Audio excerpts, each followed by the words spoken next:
and so there'll be a time for that. All right, everybody. I would like to introduce to you our guest speaker tonight, Ms. Sarah Whittington, who is the advocacy director for ACLU Louisiana, who is going to tell us about issues that we need to be made mindful of, considering voting on both the state level and the federal level. So, welcome, Sarah. Thank you so much for being here tonight. Thank you, Reverend Manning. And thank you all so much for having me. I think just one final piece for housekeeping. I did receive, some very important questions from this group, and I think ideally, Pastor Manning, please, you know, interject, ask questions as we go. Anyone that has questions, I'm happy to also stop. This is not anything formal. I would love this to just be sort of a conversation. But I do think, at least as far as agendas and what to expect, we'll start with the federal stuff, the SAVE Act. I'll run through sort of those areas. And then I will talk about sort of what the SAVE Act in Louisiana is, which we do currently have. And then going into our right to vote, Senator Duplessis's Louisiana Voting Rights Act. And then ultimately, the potential for the redistricting that is currently pending, the Calais decision that we're still waiting on. And then I'm happy to hit on the amendments if that works for everybody. Yeah, I think that's fine. I'm wondering, Sarah, and I'll leave this up to you. You'll be sharing an awful lot of information. So I'm wondering, and there'll be people that'll be putting questions in the chat. Would you feel more comfortable in waiting for those questions at the end, or taking those questions as they come up? I will take them as they come up because I do not doubt that I'm going to say something and somebody's going to be like, wait, what does that mean? And it's always best to answer those questions in the moment to make sure we're all on the same page before moving on, if that works for you. Very good. So let's, if anybody in the audience has questions, please feel free to put those in the chat. Sarah will address those questions as she speaks. All other questions we'll kind of hold until she's done finally with her presentation. If you want to verbally ask those questions yourself, but otherwise put them in the chat and she'll get to those. Great. So starting with sort of the federal landscape, and what we know right now is that at the federal level and at the state level, our voting rights are under attack. And they are under attack in a multitude of different ways. And so we'll start with the most common one that's getting a ton of attention right now, and that is the SAVE Act, Safeguard American Voter Eligibility. And that is one that has already been voted on in the House. It's been sent to the Senate. We hope that the Senate will do right by our voters and not move on this piece of legislation. But as it currently stands, it basically would require that anyone who is voting in person at a voting place with the ballot box, they would have to present either a passport or a birth certificate just to register, or when they need to update that registration. So within that, what that likely means is that, and unfortunately, this is where it will catch so many individuals. It means that if you are registering to vote for the first time, you will need some proof, passport or birth certificate. The problem being, and what we know right now, is that half of American citizens do not have a passport.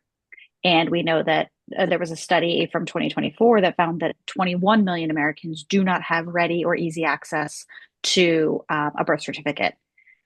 Or, unfortunately, even if they have a birth certificate, the possibility that their current name, their current legal name, does not match that birth certificate is also pretty significant. And so, what this will probably catch, and unfortunately, it will probably be our older voters, our younger voters, our rural voters, voters with disabilities, military voters, and potentially, most likely, also a lot of women who may have changed their names throughout their life. So within that, and basically what it would do is also force, this is the front end. When you register to vote, you must register in person. You can no longer do it online. And then it would also require some form of proof of citizenship. And I'm going to pause really quickly to make sure I have my chat up. I realize it's all coming in right now. And so, no, you currently do not need to prove citizenship when you're voting. You do not need to prove citizenship when you vote, when you register. You actually, currently, the process right now is you sign an affidavit. You will probably register to vote with your state ID or your driver's license, and you would basically then have to sign off on a statement that is a certification that you sign that says, I'm a United States citizen. That information then is actually on the secretaries of state and the federal government to then go back and confirm, yes, you are a US citizen or uh, a resident with the standing to vote. And yes, this will mean no more in-person registrations. So an interesting overlap that we just saw is that there was a bill an HR last week, a resolution in the House to encourage the United States Congress to pass this act.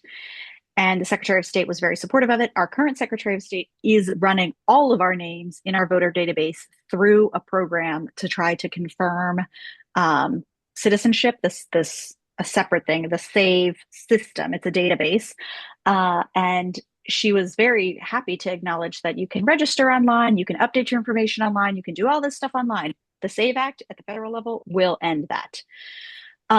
It is also likely to disenfranchise a lot of people. And that is just strictly because when you are trying to go through the process of updating your information, that will also have to be in person. Speaking of in person, I'm probably about to be interrupted by a small one. Hey, buddy, you need to go back up front.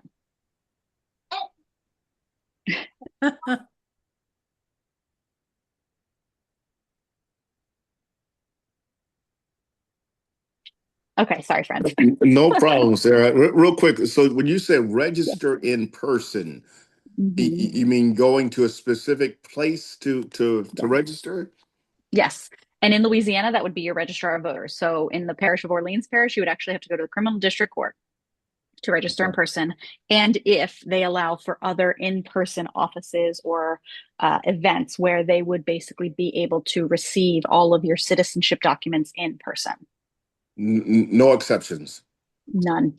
And Okay. that's why Thank the you. most impacted people will be our rural voters, our voters with disabilities, our military voters, all of those folks. Interestingly, when this was up for debate, Senator Murkowski from Alaska actually made it really clear that in her state of Alaska, there would be disproportionate impacts strictly because folks who are currently living in one city would potentially, hang on, buddy, folks living in one city would face either a plane ride or a 20-hour ferry ride to register, and that the voter office that's in Anchorage, I believe, serves actually the northern half of the state, which would be a for sure plane ride, potentially up to $1,000. So as we talk about a poll tax, that's exactly what this would be. Mm, understood.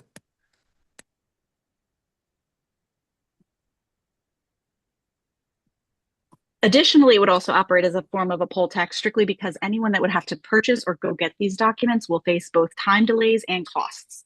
So right now, the state of Louisiana, it is not overly onerous to get an updated birth certificate. Um, it would be potentially a quick turnaround of a day or so going into the vital records office that would allow for quick payment and the turnaround. Again, the difficulty there is with any name changes, this would be a problem. Or if potentially you were born out of state, an online request for a birth certificate could potentially take up to 6 weeks.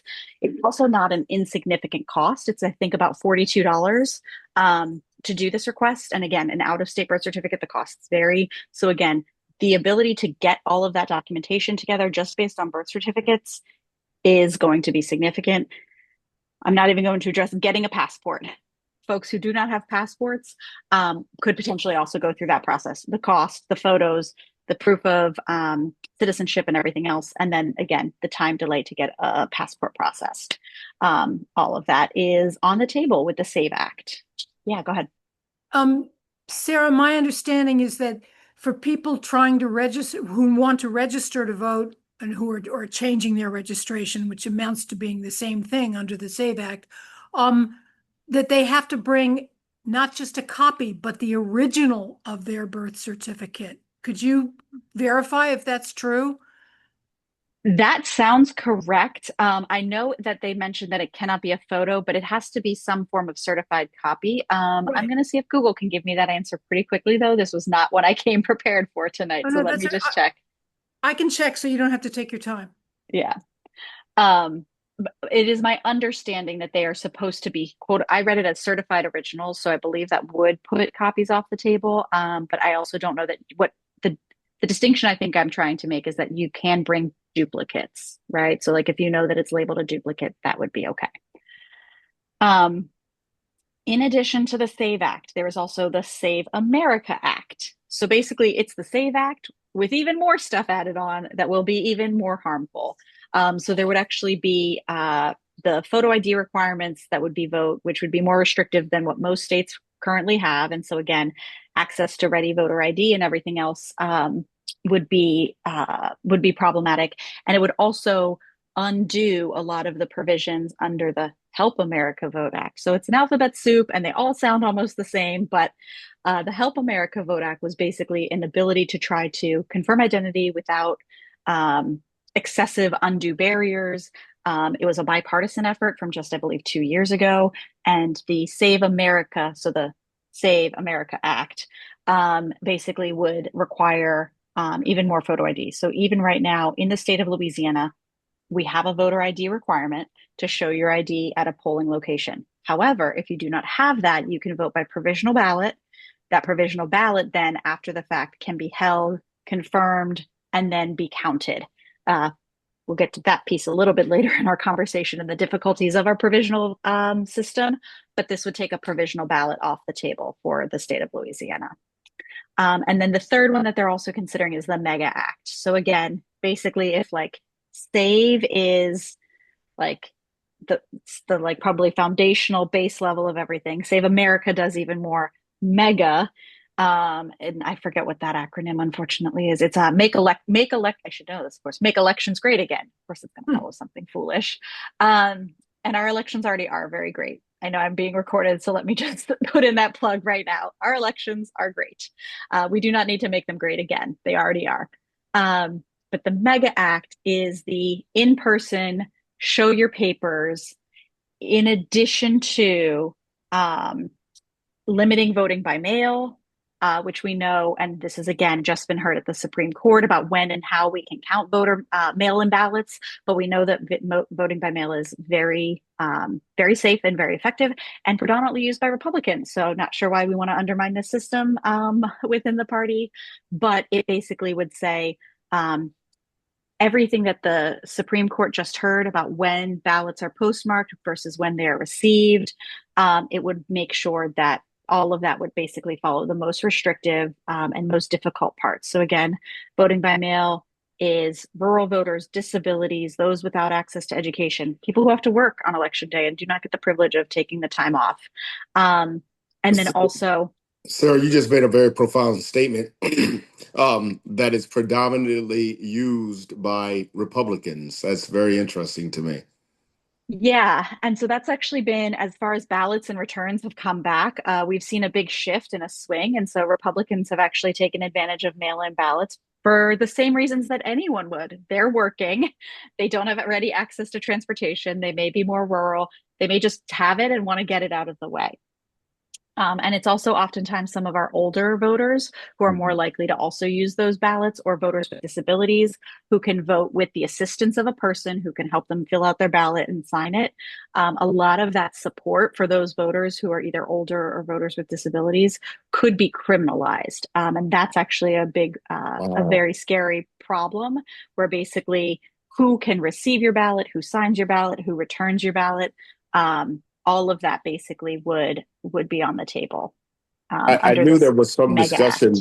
Yeah, I knew there was some discussion about how many family members you could fill out the ballot, the mail-in ballot for. And I think at one time I heard it was restricted to one of your family members.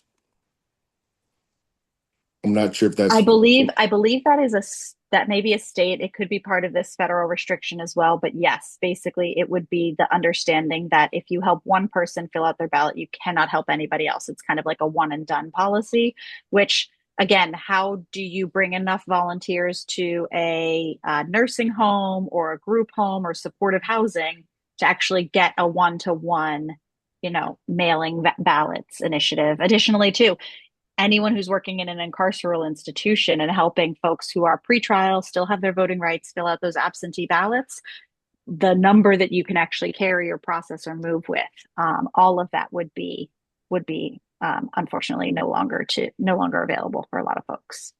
Mm. So again, all of this is just sort of part of a broader narrative change that is trying to undermine the belief and the proof, repeated proof, that our elections are safe and that there is no voter fraud happening, that these should and could all be certified.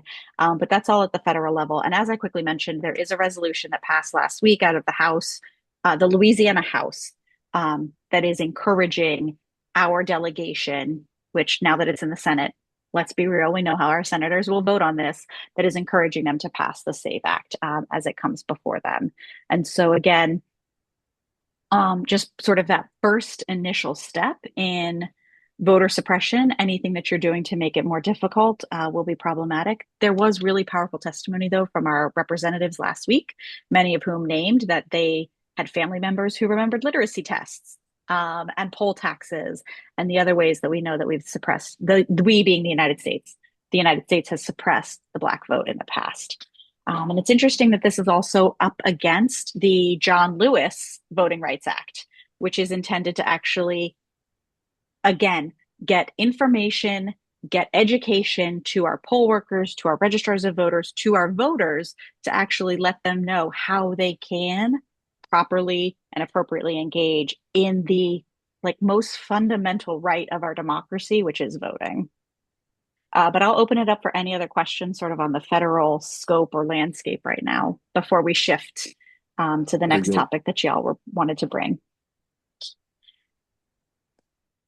Let me just ask real quick, in terms of timeline, where are we in kind of um, the path of this SAVE Act? So it has passed the House and it will basically be in front of the Senate now.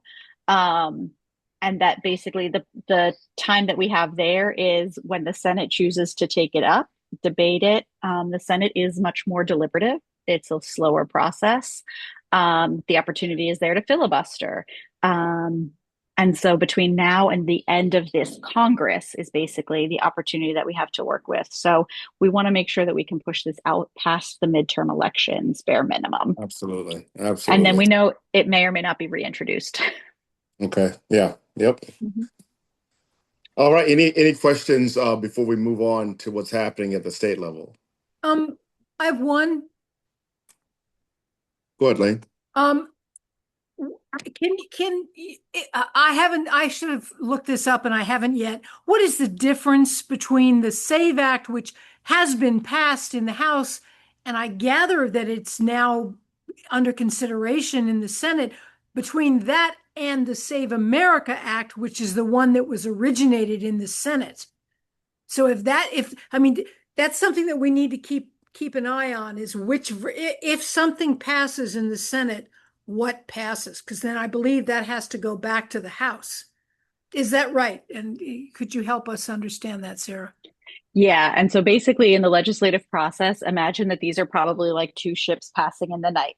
And so both houses will have to pass each version, right? And so, interestingly, what you could find is that if the Senate passes the SAVE Act, and at the same time it is moving quickly enough that the Save America Act gets through the Senate and the House, and there is no changes on either side, it would probably have to go to a reconciliation process, or when presented to the president for signature, he can decide which one he goes with. He could sign both, sort of that opportunity. Any change in either the Senate or the House will send it back to its original chamber. There would have to be agreements on those amendments, again, what's called a reconciliation process, to sort of like bring it back together. And then that would also basically go through the process again. So the voting and everything else that would have to happen. Did that answer that question? I feel like I probably should have just started with the Schoolhouse Rocks video of how a bill becomes a law. It would be a lot more clever and enjoyable than the sound of my voice. But We all need a um, refresher, but that's all right. yes, yeah. Look it up. It's on YouTube, Yes. and it is still fully accurate. So for those of us that were kids when Schoolhouse Rocks was so popular, yeah, it's Yeah. still good, still good trainings. I'm just a Bill sitting here on Capitol Hill waiting to become That's a right. law. Absolutely. All right. Yeah. Any more questions for on the federal level? I'm putting some things into the chat which may be helpful. Hmm. One of them is there's Democracy Docket is one of the very good, reliable sources of what's going on. And they have an article, which I'm going to post the link to, the Save America Act, a modern day poll tax. Hmm. And I see too, so I apologize from the list of questions that were given to me before we move off of this. Um, the how do we counteract the effects of the SAVE Act if it is passed, and what are the do's and don'ts for the polling places? So, counteracting that, I think honestly, what we need is a really good ground game. And it would take a lot of community organizing, and it will change the way that people do voter registration. Obviously, you can't do voter registration drives. We could not be out in the community doing it. It would have to actually be a how do we get people wherever they are with the right documentation in the car, the van, the bus to go in person. And I guess the difficulty there obviously is the distance in Orleans Parish from, you know, Algiers or New Orleans East to Tulane and Broad, where our registrar of voters is significant but not impossible.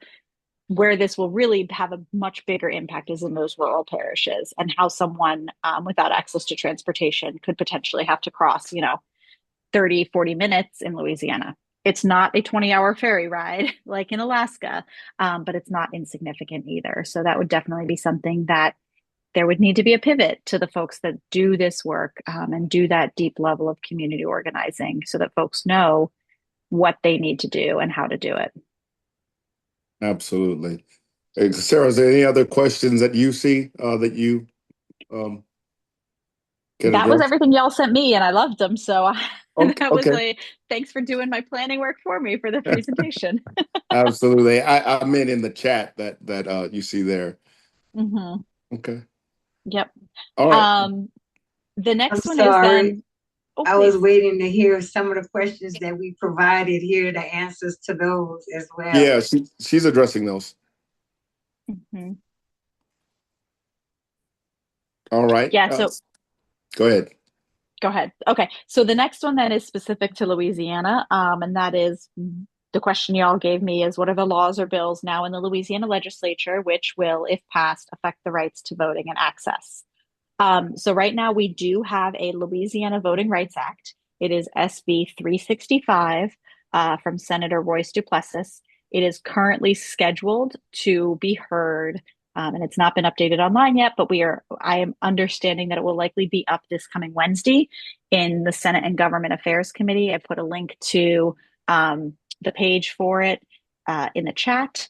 But this bill itself actually will acknowledge that it will do a couple things, that it is incumbent on the state of Louisiana, all of us working together to prevent voter fraud and bolster voter integrity, voter confidence, and that nothing that political subdivisions do should do anything to suppress the vote or to try and, make it more difficult for people to vote. So it would basically try to acknowledge and make sure that folks are really paying attention to the location of polling places, the hours of polling, how much early voting we have, how our mail-in ballots are working, um, all of the pieces that we know go into voter registration, that would then enable someone to be able to vote. And that's basically that any kind of discrimination or discriminatory factors, even if not on their face discriminatory, but if they would have that disparate impact to deny individuals based on their race or protected class of any kind, that should basically full stop be illegal in the state of Louisiana, and that any parish, city, town, needs to be held accountable if they are doing anything that would suppress that vote. And then it does also, the way that it would enforce all of that is that it would create a voting commission. And the voting commission would be, I believe it's 5 members. I'm now trying to remember my notes from this and the conversations I've had with the groups that are supporting this bill. But that basically this commission would review any concerns or issues, claims of voter suppression, discrimination, anything else. And then basically from that, acknowledge what it would take to have strong, free, and fair elections. And then it would also create that cause of action that if you feel like you've been disenfranchised because of bias or discrimination, that you would be able to sue under this this state level Voting Rights Act, to acknowledge that, your rights were violated and you would have a cause of action. So that ability did not exist before, or does It not does exist not, now? it does not exist currently, no. Okay. I did not know that. Yeah. So there is not an automatic cause of action. So for example, if we are, and what will often happen is election integrity work and voter access work often will have poll watchers who are making sure, let's say if they're at a polling place and the line is extremely long and they're going to try and cut it off and prevent people from voting. There is that group of folks that really watch. And yes, if they say, I'm in line and it's 7:30 and you're going to tell me that you're only going to take the next 50 people and I'm 51 in line, that is a violation of everyone's Voting Rights Act. And you have to be really quick and immediate to quickly file suit, get an injunction, keep that polling location open until every person that's already in line before polls close can vote.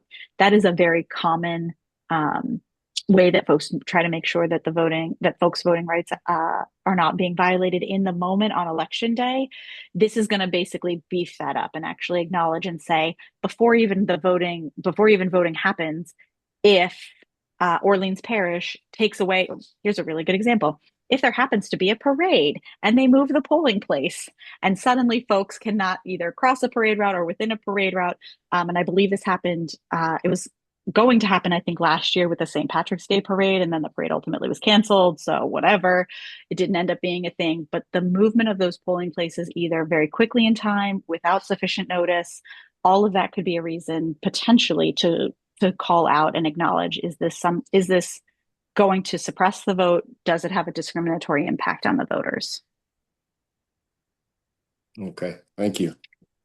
And yes, Lane, unfortunately, anything passed by the SAVE Act itself could trump. Basically, federal law will always trump state law. I think, however, what this bill does is it threads a very fine line. So because the SAVE Act is specific to in-person registration with sufficient photo ID, the Louisiana State Voting Rights Act is actually more about if you have registered to vote and if you feel like something else is happening that is improper with your voting location or your registrar of voters, you have actually action within the state for that. So again, ideally what this will probably mean and bring is more polling places, more early voting opportunities, things like that. Okay, great. Mm-hmm. All right. Shall we talk about redistricting? Sure.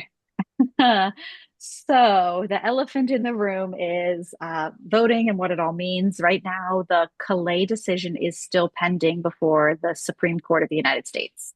For background, what Calais stands for is that there was prior litigation dating back to right after the 2020 census. Every 10 years when we do a census, there's oftentimes a redistricting push right after that census to make sure that our votes are one person, one vote. The populations, if they've moved, mean that we have equal voting across the state for our federal representatives. As initially passed, the Louisiana House and Senate passed a map for our congressional delegation that was only provided for one opportunity district. An opportunity district is that they acknowledge that there is a cohesive and significant population with like interests, and that they would be able to have the quote unquote opportunity to vote the member of their choice into Congress. What this has been used as under Section 2 of the Voting Rights Act of 1965 is acknowledging that it is the opportunity to align and allow for majority minority districts so that we can ensure that there is fair and equitable Black representation. What we saw was in 2020 that there was the Black population of Louisiana was 33%. And then we have 6 congressional districts. 33% of 6 is 2, but they passed a map with only 1 majority minority district. They did not actually adjust for or try to create a map that provided for a second opportunity district. That was litigated. It went through the Middle District of Louisiana. A judge said, hey, go back and draw a map that is fair, that provides for 2 opportunity districts, or I will draw the map for you.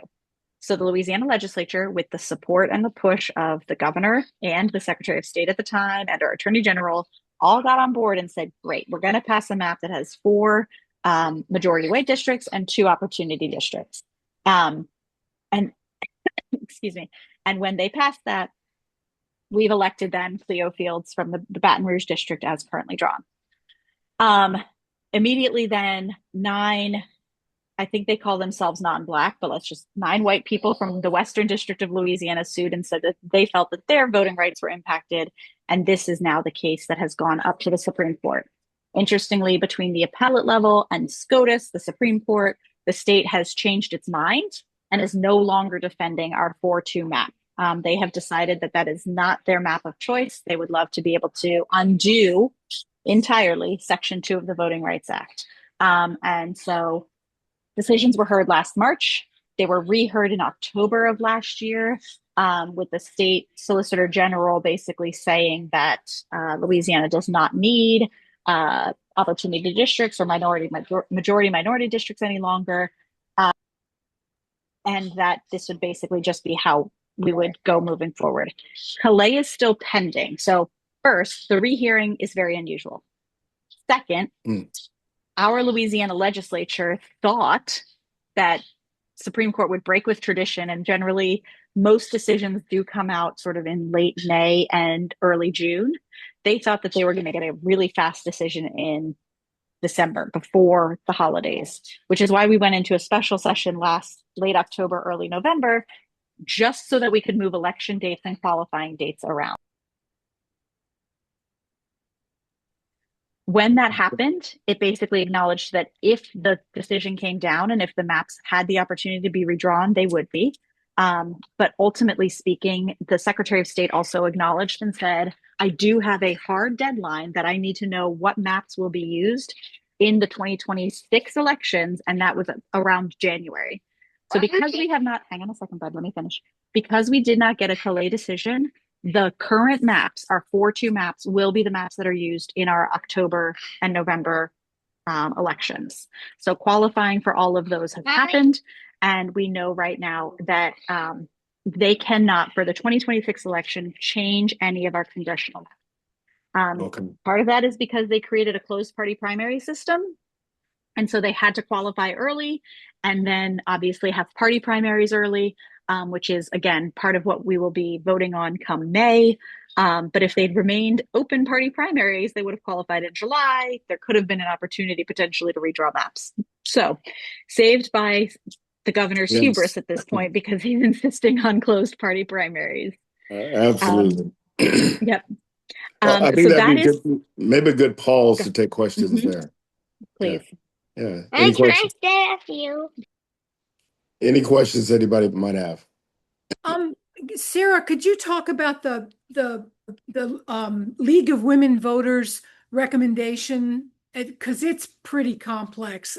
Their recommendation that people go ahead and register or select the unaffiliated option in terms of their party status. Do you know about that?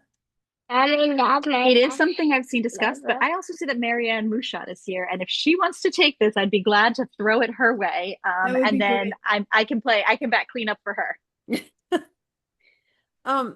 I will. Let me go check with Christy, because I have not heard that.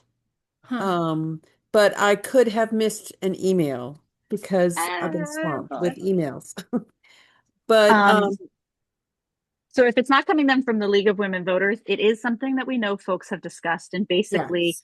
because we are in a closed party primary system, now when you go for currently it's Bessie, your Public Service Commission, and your federal elections, when you go to the ballot box, if you are a registered Democrat, you can only vote for the Democratic ticket. You will not see all of the folks who are trying to get into office right now. It is a closed party primary system. If you are Republican, you'll only see the Republican electorate. If you register as a no party, this is different from independent, but if you register as a no party voter in the state of Louisiana, when you walk up, you will be presented with Republican or Democrat, and you basically get to pick. So the idea here would be that you can sort of opt into and acknowledge that if there is a Republican primary where you feel your vote could make a difference between two Republicans that would face each other, excuse me, like between the Republican who would face the Democrat in the general election in October or November, you can actually then put your thumb on the scale there. A really good example right now would be anyone who is registered no party in the party primaries could vote for your Republican Senate primary and decide if it will be Julia Letlow or Bill Cassidy on the ballot in October. That's just a real life example. But Marianne, please fill in. Please jump in here. Let's see. Again, I'm emailing Christy again because I can't find I can't find the documentation to say that, but she's usually really good at getting back. So can I come back? Yeah, Great. we will put a pin in that. I am not going to speak for the League of the Women Voters, but Lane, at least that's the conversation that people are having right now. That Yeah. where could a Democrat's vote matter more? It might matter more in the Republican primary than in a Democratic primary right now. So you'd have to register no party. I believe the deadline to do that for the May election for the May party primaries is sometime in April. But that is all on the Secretary of State's website. I don't know the date off the top of my head. So it sounds like then you could actually vote you can't vote in both primaries, but you can choose which one you vote in if you're unaffiliated or whatever the right term is. Yes. If you're not registered to a particular party. So you could vote like you said, you could vote in the Republican primary to support the candidate that you think has the worst chance or whatever of beating the Democrat, and then you can go ahead in the full election and vote Democrat. You could vote for either one, but just because you vote on the Republican primary, if you're unaffiliated, doesn't mean you have to vote that way in the full election, does it? Correct. Yeah. And actually, so in the full election, you do see the only two people right now. So, like where we used to have, 6 to 8 folks all running for one position, now you will only see one Republican, one Democrat. And then the hurdles to register as an independent or third party candidate are significant, that you need to come up with money and signatures of other folks. So they've basically eliminated the independent party in Louisiana for that reason. But yes, whichever party primary you vote for in May, it's supposed to be in April, but whatever, in May of this year, you will only see 2 candidates on the ballot, and there will be no ballot choosing in the general election. I think it's very interesting that what you just said, like they've sort of cut out the independent party, as well as making, if you're registered as an independent, you're a member of the independent party. It's so Machiavellian, it's not funny. It is. And so to be Mhm. clear too, as an independent, if you're a registered independent, you don't get any ballot in your primary because there is no independent party primary. It is a Democrat or Republican. So that's the important reason for Let's have one at a time with the questions, and let's stick to questions, please, guys. Thank you. My question that I didn't hear have gotten asked yet. I had one that said, how does redistricting become gerrymandering, and what does that mean for our voting rights? So the way gerrymandering is sort of a political legal term that they will basically try to the general term is like they will either crack or pack um, specific groups of people across districts. So gerrymandering as it currently is, and the way that our 2021 map had it when there was five mostly white districts and one minority district was that they packed a very significant portion of the black vote into one district and then Yes, cracked and broke up the black votes across the other five districts so they did not have a majority. yes. Gerrymandering, though, in the cases that we've seen historically, will show and have districts that are the most absurd of shapes. And they will have voting district lines running down the middle of a street. And they don't actually follow very cohesive or organized lines or patterns. And so there was a Mm, seminal case that basically found that there was a district in Alabama that was like a, you know, 17-point star. Like they were basically zigzagging every which way that they could to try and understand mm. all of the black votes are going to be condensed right here and then they're going to be spread out everywhere else. And so What else? That thoughts. that's what you see right now. Yes. And that's basically redistricting versus gerrymandering. And it's also everywhere is probably gerrymandering. The question is whether Hmm. it is fairly being gerrymandered. Right. And Exactly. so that fairness and that equity question in what Section 2 of the Voting Rights Act, which Calais is up against, is that are you doing it in an unfair way that is discriminatory against a protected class, often Amen. along lines of race?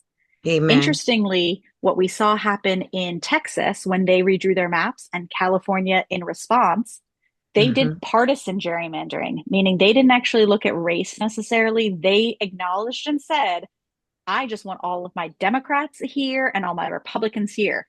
And that's entirely legal. So you can Wow. gerrymander across party lines, and there's nothing in the Voting Rights Act of 1965 that can touch that. And Wow. so when Texas made their map, it wasn't about race, it was about Democrats and Republicans, similarly with California. So that's what made a really big difference. Wow. And my other question was, what data is used to redraw district lines, and where do this data come from?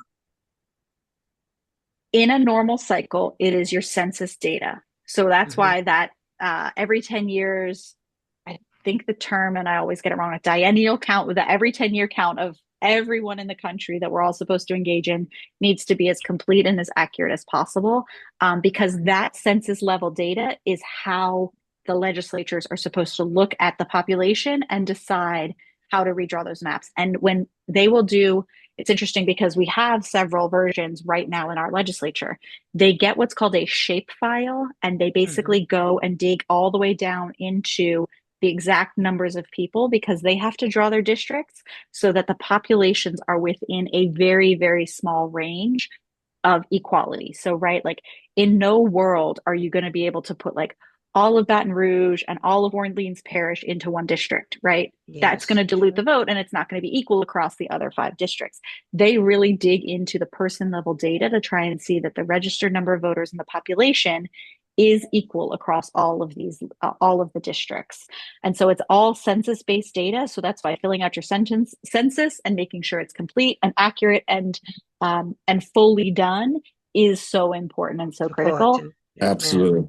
And it's Thank you, also Miss why we Sarah. know, yeah, we also know that, and what we saw the last time in 2020 and in 2016 or in 2010, anytime that there is fear mongering or an attempt to undermine the census count, that impacts um, our our district maps and our drawing. Mm, Yes, absolutely. indeed. Okay, Thank thank you for you. those questions, Sylvia. Hmm. And let's move to next steps. What can we do as advocates and voters to protect ourselves and get involved in and making sure that voters' rights are protected as a whole? Yeah, so come Wednesday, then reach out to your senators and tell them that you support SB 365 right now.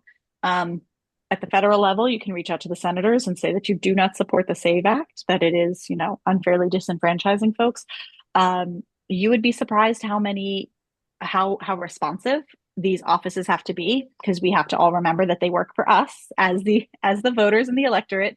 But I think it's also going to be a lot of really important local organizing and local communications, local education and training, and the ability to kind of say, okay, on election day, can I pick up 2 or 3 friends, and can we all make sure that we're voting together? Because again, the thing that we know that will break this cycle is voter turnout.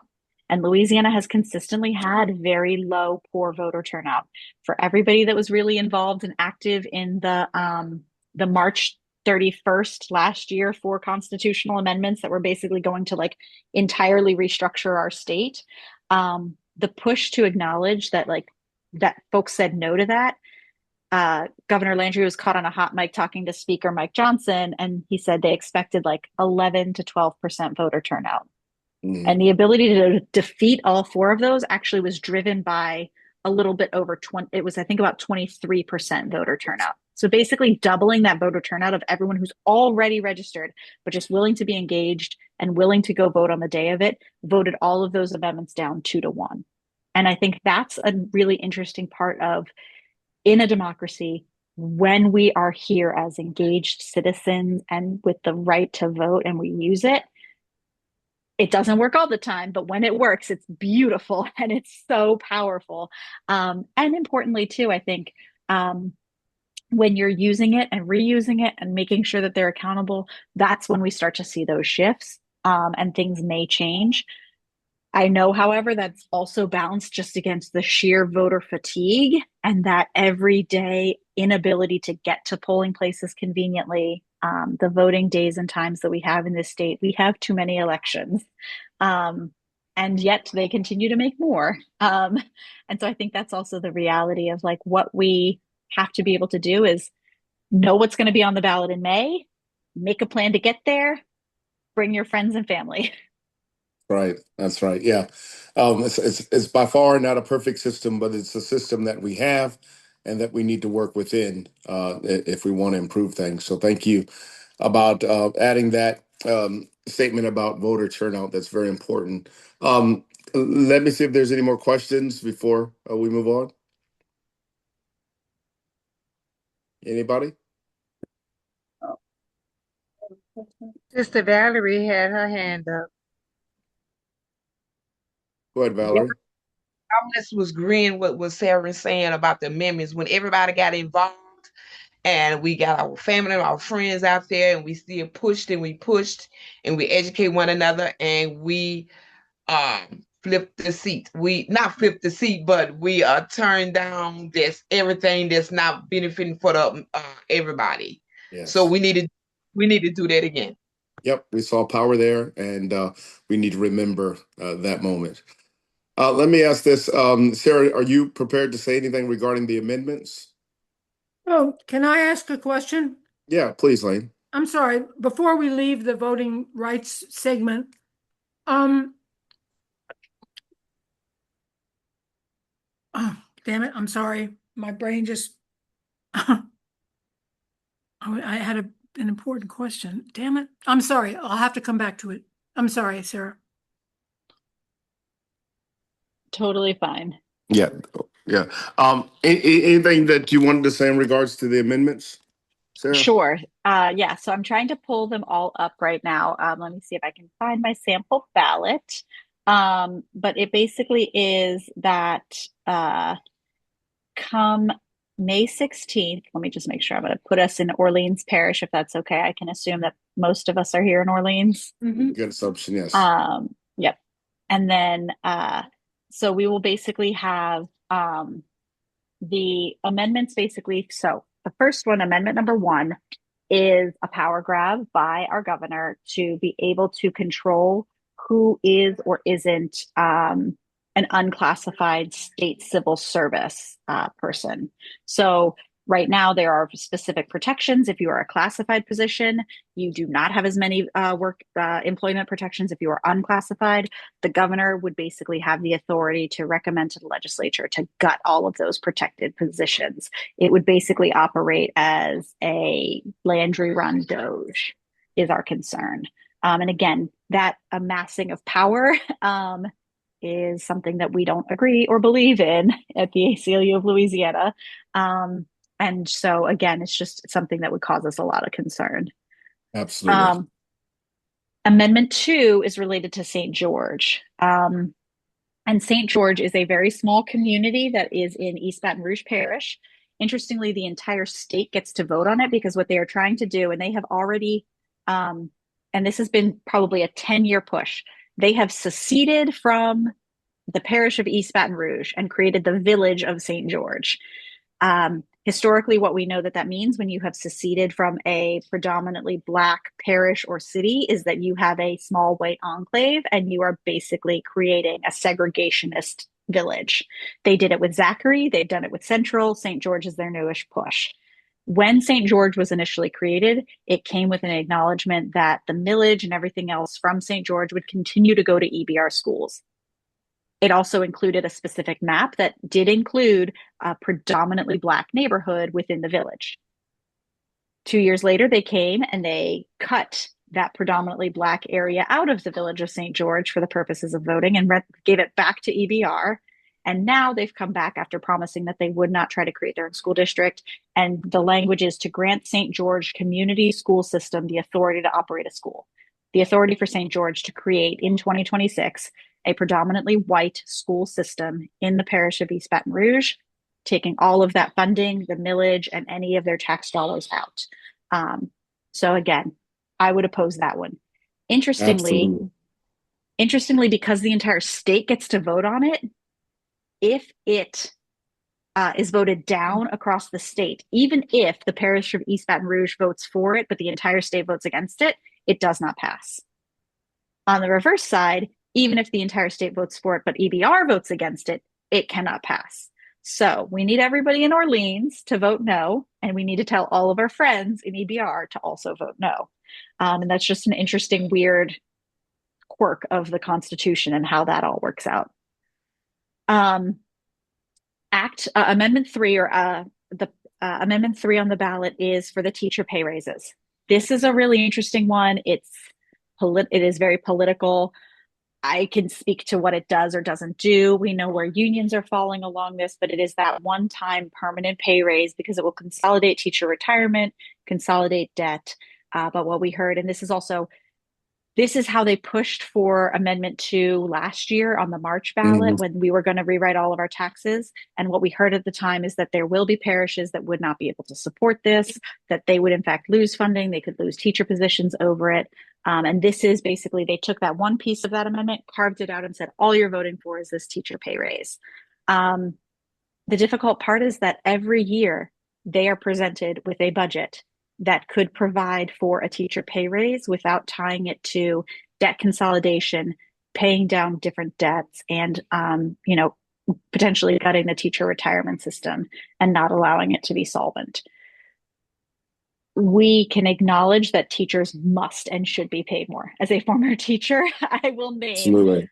They are doing the greatest and best work by our children and by everyone else, and they deserve a pay raise that isn't also tied to government power and consolidation. Teachers unions will say otherwise. Obviously, short term, yes, pay them. You have an entire budget with almost $5 million in surplus, and we're choosing to invest $82 million in the Department of Corrections. We are increasing our sheriff's budget by $17 million, and we are not providing for a teacher pay raise across the state with any of that funding right now. It's a choice that our legislature is making, and they want to do it this way, not any other way. Does this allow them to raid the funds that are designated specifically for education? I've heard that and I've read it, and I don't know if it's true. That I have not heard, so I don't believe so. It will not do anything or address TOPS funding or like education specific funding.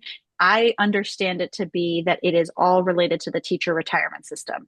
Now, what it means for teachers' retirement plans and accounts and payouts, that remains to be seen once this consolidation happens and folks are actually getting paid out from the system. But I don't believe, and I have not heard, but do your own research. I'm not sure about that. All right. Thank you. Can I And say please, one thing? yes. And put a plug in. We're the League Independent Women's Organization and Alpha, the local Alpha chapter. We're having a forum on all of this on Thursday, and Paul Braun of Invest in Louisiana is going to be there, and he'll be able to explain where the money's coming from, and the tax implications on that amendment. Is that going to be on Zoom also or only in person? It's going to be in person, but if fingers crossed, we're going to be streaming it on our Facebook page, which is Louisiana League of Women Voters of New Orleans. Marianne, would you please put that information in the chat? I will. Thank you so much. But I did, since you had a question on the tax thing, I wanted to put that in. Understood. And I will gladly put a plug in that, yes, Invest in Louisiana is the expert. Whatever they say, I would take gospel truth. Yeah. All right. Thank you. Sarah, was that you mentioned 4 amendments? So there's two more. There are 5 total. So there's 2 more. One is that they can change how we count and record ad valorem taxes. And again, if there's going to be a great Invest in Louisiana presentation, I would encourage you to get the full answer there. What we have received and what we know is that we have been advised that that is actually not going to help parishes and that it will not, in fact, increase tax revenue or tax bases. So we've been encouraged to oppose that. And then amendment number 5 is to change the mandatory retirement age for judges from 70 to 75. So right now, if you're an elected judge and you're in the middle of a term and you turn 70, you are not allowed to seek reelection. But if you're 69 and seeking reelection, you can be reelected. This would basically change that date and push it back to 75. Take that for what it's worth, and the experience, the expertise that a judge could bring to the bench versus, quality of life, and allow them to retire and do anything else. But it's just an opportunity. And we know, and the discussion from that was that it was specifically targeting several judges who faced retirement right at a point for reelection and wanted to remain in office. So, and again, on that one, I know that there's, again, a lot of conflicting back and forth conversations and what it would or wouldn't mean. Interestingly, as far as voting and everything else that's also going on at the legislature, tomorrow the Senate will hear a bill that will basically restructure and eliminate judgeships from Louisiana or from New Orleans courts. And we know that there's a huge power grab and focus and push of Baton Rouge on New Orleans. The 3 judgeships that are up for elimination right now are all judges who would be required to retire. So if this amendment passes, they wouldn't be required to retire. And then I don't know what you do with acknowledging how we decide that these positions are being eliminated. So take that for what it's worth, because it's a lot of gamesmanship, and I think it's all up for debate. And okay, I'm sorry, Beth, I missed your question. Unions are for it. I don't know for sure that all unions have signed on for this pay raise, but I believe so, yes, that they are basically saying, what I've heard from a local in New Orleans is that they see this as their best first opportunity. So I think that they are supporting it as currently written. The judges being eliminated. So there's 2 competing bills. There's one from the House side. So same thing. I think this goes back to Lane's earlier question. We have a House bill eliminating judges and consolidating, and we have a Senate bill doing the same. The Senate bill is being heard tomorrow. The judges being eliminated are Judge Landry out of Municipal Court, Judge Kern Reese, and Judge Sidney Cates from Civil District Court. And then the intention there is to further in the future eliminate criminal court judges, but only after a study. And All right. additionally, sorry, one last piece is Mhm. in that package of bills, it's also going to eliminate 4 judges from the Fourth Circuit Court of Appeals, including 1 at-large judgeship and 3 from the Parish of New Orleans. And it will also eliminate Calvin Duncan's criminal clerk of court position entirely. That although he just won election and will be sworn in 6 weeks, 4 weeks, 6 weeks, he will then no longer have a job as of this year. They will eliminate the criminal district clerk of court position, and we will only have a civil district, no longer a civil district, just a singular clerk of court position. And by the way, Oh. as a criminal defense lawyer, I can tell you that will create chaos, absolute chaos. Absolutely. No Yes. doubt, but we know And that then we they can don't. get blamed for it too, right? Yeah. All right. Well, we must continue to fight and to write and to call and to advocate and to educate. That is for sure. Let me take any final questions that anybody may have. All right. I don't think I hear any, sir. Oh, okay. I have a question. Yes. Has anyone ever thought about a strategy to change the minds, and we can't change minds, the mindset of those who have loved ones who are in and out the system, who really don't understand the importance of voting, like they take it for granted? Yeah. I'll let anybody respond to that would like to, but we know we continue to do that by education, and voter fatigue is real. That voters absolutely believe that their vote does not matter, and so all we can do is to continue to do our part in educating the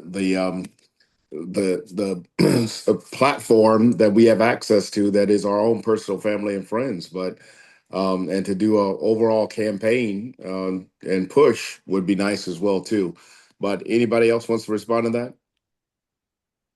Yeah, the best argument I have heard yet, for the importance, how you know your vote is important, is that the Republicans and President Trump would not be pushing as hard as they are for the SAVE Act if your vote didn't count. They would not be trying to push as hard as they are I agree. to suppress the vote if it didn't, I agree. if it weren't. Yep, that's what I pushed. Okay. I was just making sure I was aligned with others Yeah. and people Yes. getting that message out. Could I add I to will that? I will put in a plug for 2 things. Rep. Terry Landry out of Baton Rouge is doing work to streamline the reinstatement of formerly incarcerated individuals' right to vote. So we know that we are a state that does allow them the right to vote if they're not physically incarcerated and under an order of supervision and they've been home for 5 years. So making that process easier is also before the legislature this year. And then there is an organization that is statewide that has sort of 2 different pieces: Voters Organized to Educate and Voice of the Experience, both of which really focus on education and support for formerly incarcerated people. Oh, All right. Thank you, Sarah. Listen, I think I heard Brooke Yes. had a question. Hi. I'm sorry I'm not on the call officially, but I wanted to also add to Lane's bit about why you know it's important, was that 2 recent elections, the vote changed by 1 vote. I mean, it put it over the edge by 1 vote. So we know that counts, you know? Absolutely. Good point. Thank you, Brooke. Absolutely. Right. Reverend Manning, I remembered my question. Go ahead. And this is to Sarah. Isn't it true that because our governor turned over all of our voter information to I believe it's the actually Homeland Security, to run it against this completely unrelated program called SAVE,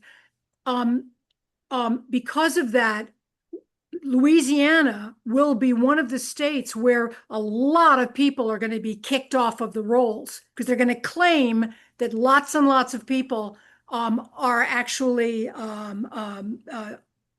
not citizens or they're dead or whatever.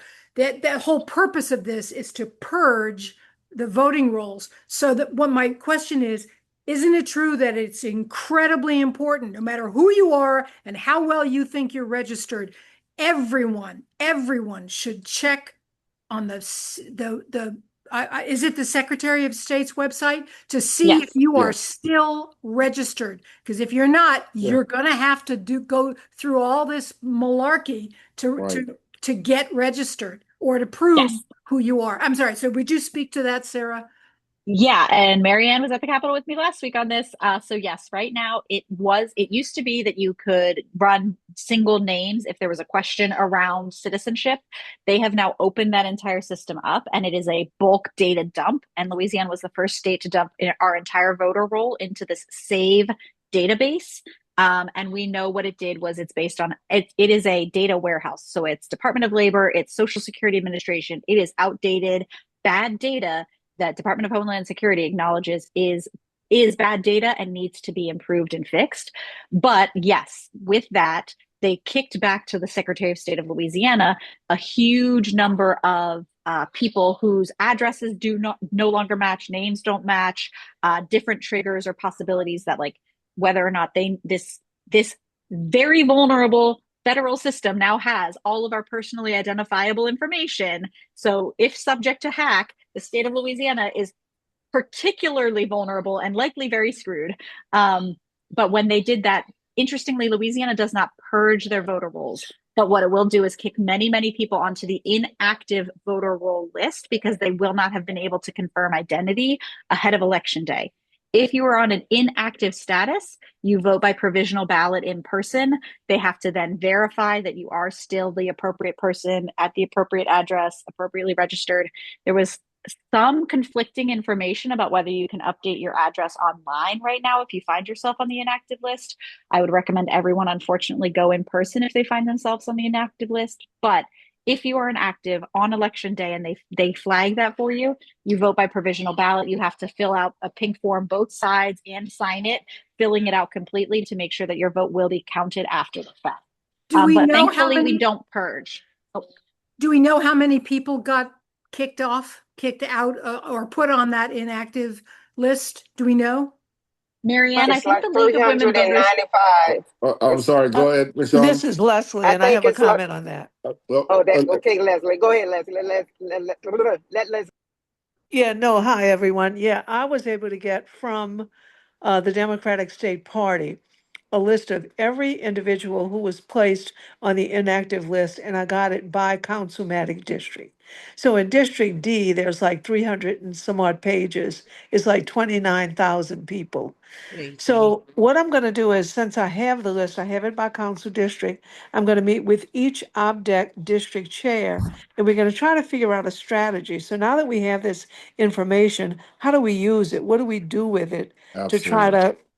to, solve the situation? Because it's such a huge file. I mean, So one of the things. when it was in the newspaper, it was 91 pages. Yeah. And these people aren't being. I'll come to you just a minute, Michelle. But these folks are not being notified that they have been placed on the inactive list. The only to be clear, the only way they would be notified is to go to the Secretary of State and put in their name and then become aware of that. That's Correct. correct. That's correct. That's So it correct. is incumbent upon us to figure out how to notify them. Exactly. Yeah. And what Uh, they did, they've already designed a little postcard that says, "Hey, you're on the inactive list. Here's what you need to do." But even with that, how do we get the postcard out to, Yeah. yeah. 29,000 people? That's right. That's right. You know, so anyway, I just wanted to add that. And there was one more thing I wanted to add, and I hate to just keep jumping in like this, but you know how you talked previously, and I'm going to make this very quick, about if you're a no party, when you go to vote, if you vote Republican, you can vote Republican or Democrat. Well, if you're Yeah. no party and you choose to vote Republican in the first race, if there's a runoff, when it's time to go back to the other big race, you still have to vote Republican. Because what they're going to do is, and I talked to the register of voters, they're going to have you sign an affidavit that even though you're no party, you chose to vote Republican.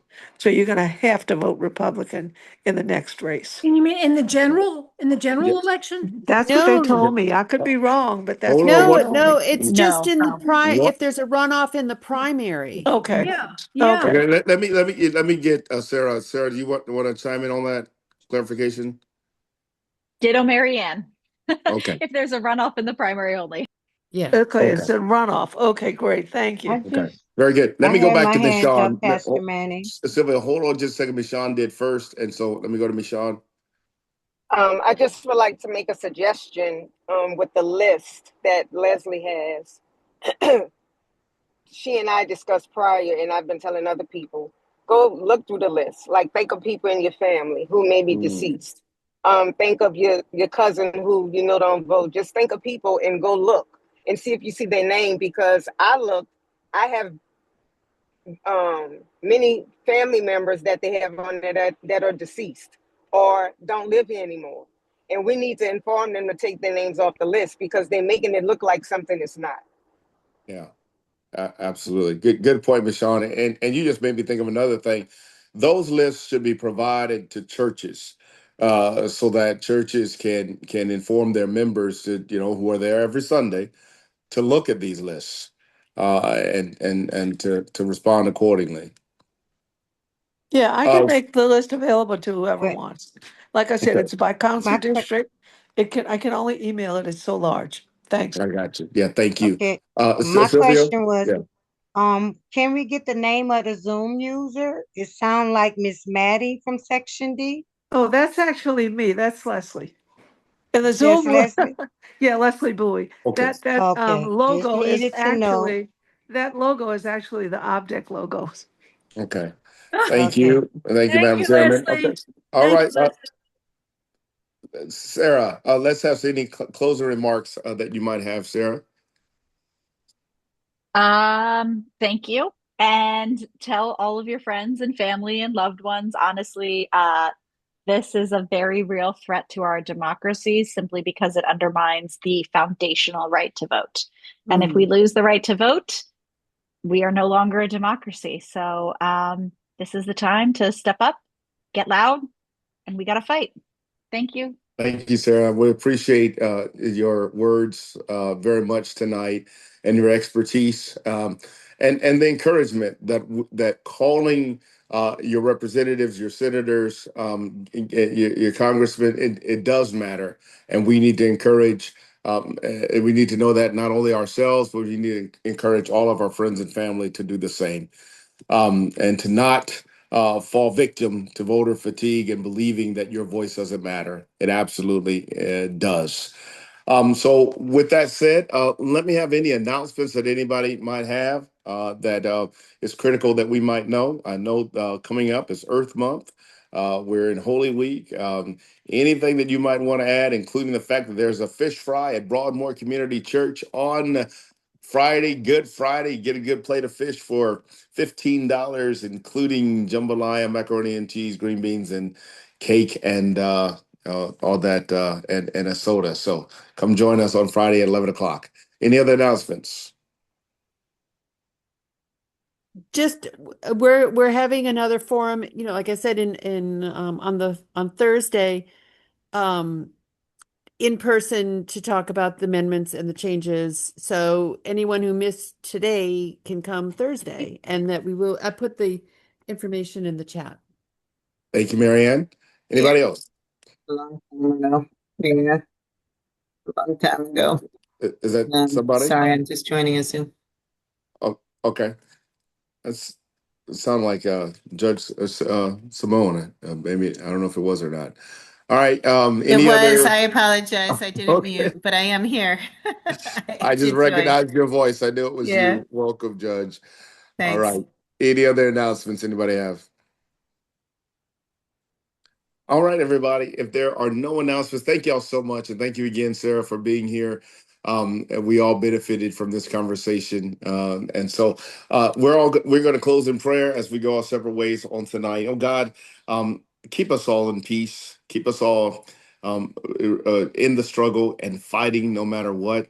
Help us to know that you have given us a place in this moment, and that you have assigned us this moment to be able to work for one another and to promote justice for one another. God, I pray for everyone on this call that as they navigate this very difficult and dark time in our nation, that they would know what their job is, that they would understand the assignment, and that they would never give up, and that all of us would promote love and compassion and care for every brother and sister, no matter what color or race that they are. We ask this all in the name of Almighty God. Amen. Amen. Amen. Thank you, everybody. Amen. God bless you all. Amen. Be Thank safe. Good you. night, everybody. Night. Bye-bye. Good evening, everyone. Good night. Happy Easter, everybody. Same to Or happy you. Passover. Yes. Thanks, Happy Marianne. God bless everybody. Amen.